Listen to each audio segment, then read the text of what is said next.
Well, I was just realizing this morning that there's some days that go by and I haven't asked God any questions. And I haven't, and it's like He's restored a oneness with me. He's made me one with Him. I am now spiritually one with God. And to a non-believer that sounds blasphemous, and to a religious person that sounds blasphemous. But Paul says that we're now one spirit with the Lord. And so we have now been brought into a union and a communion with the one who made us, where we get to hear His voice and we get to talk to Him and we get to hear answers.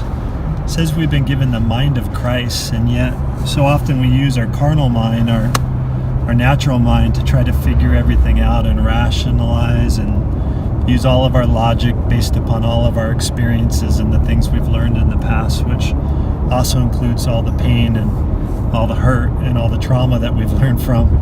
And so we try to use this to hear God, and the whole time He's speaking to us in our heart and through our spirits. And I realized the other day I'd gone pretty much the whole day without asking God one question and without trying to hear one answer. And a lot of times I think you could call it a key, but it's we all want to know what the keys are to knowing God and receiving from God.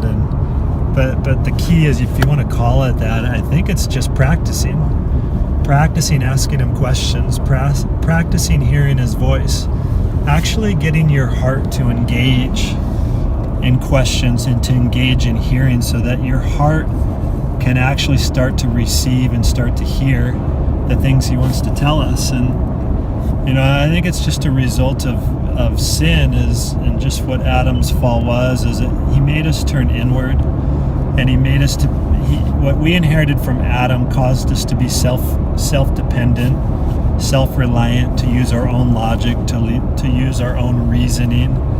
And what God really wanted us to do is just spend time fellowshipping and communing with Him and hearing His voice and asking Him questions, so we have a better source for our wisdom, so that we have a better source for our understanding, and the one that understands everything can help us understand the things that we need to ask Him and we need answers for. And so I think a big part of it, this is just something I'm practicing myself and realizing, is we just need to practice asking Him questions. We need to practice engaging our heart in being able to not only ask the questions, but being able to listen in our heart. And you may not hear clearly right away, but I'm really sure, as I've done this, the more you practice asking the questions in your heart, the more you pay attention to the fact that you have a relationship and you have a union and you have a Father that's more than willing to speak to you about everything that you need answers and everything that you have questions about.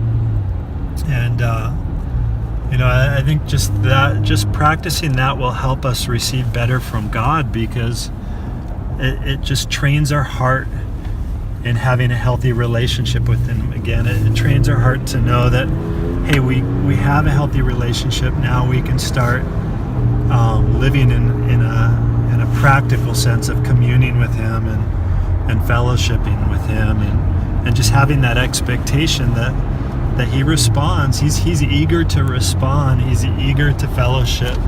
He's eager to just be an active part of that conversation, because He loves us. Can you mention marriage, like the allegory with marriage? Well, yeah, Chloe just mentioned something.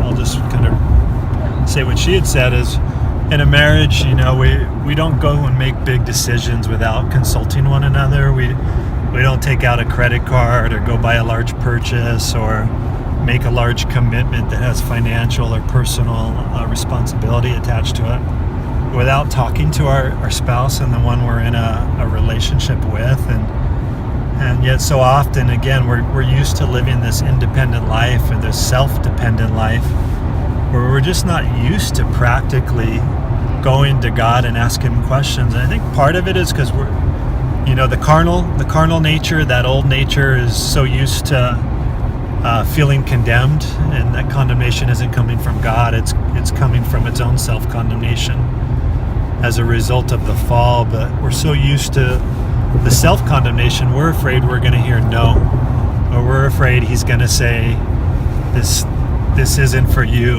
or I don't want you to have it. And it's all through a lens of self-condemnation, which Yeah. came through Adam's fall. And I think God wants to say yes more often than we think, because he's much better than we think. And we've got to train our heart in that, and just being renewed in our mind, but also renewed in our heart, where we realize God wants to say yes a lot more than we believe he wants to say yes. And we need to come with more eagerness and more expectation, just to know he's got really good things for me and I don't want to miss it. So I'm going to practice this communion. I'm going to practice this fellowship until it becomes real, until I hear that voice of his, until I feel his presence, until I can engage with him and my heart becomes used to engaging, because your heart will become addicted to God if you can become used to engaging your heart in him, because he's a good daddy and he's got good things for us, and he'll make our hearts feel real happy when we get used to just opening our hearts to him and not closing our hearts off to him, and not living in ignorance of the fact that he wants to talk to us throughout the day, and he wants to share wisdom, and he wants to tell us about good things that he has. So just bless you with that today. Enjoy the day. Practice fellowship with God until you hear his voice and he makes you smile. Bless God you. was sharing with me about here, just listening, just expecting to hear from God on every little thing throughout the day. And then he was saying that we're one with him, that we don't have a hard time hearing him. We just have hardened our hearts and gotten in the pattern of not even trying to listen or to hear. And when he said we're one with God, it was just making me think about marriage, and how like he was saying, it's not that we're, sometimes we think God always is looking out for our best interest, but he doesn't want us to have too much fun, or he wants to give us hard lessons or something. But when you think about marriage, your spouse isn't trying to ever give you a hard lesson. They're trying to help you avoid a hard lesson. Like, if you make a really poor decision and spend a lot of money, it's going to be a hard lesson for both of you. But your spouse is always there, if you have a healthy marriage at least, to look out for your best interest, and not trying to hurt you in any way, but trying to protect your finances, protect your monthly cash flow, protect your monthly, so that you don't capsize everything that you have going, so you can keep building momentum, so you can keep building health, so you can keep everything in balance in your life. And the same way God is trying to help us keep the best balance in our life and make healthy decisions that are gonna keep us from oversights. If you start making decisions together, you usually end up with the best decisions.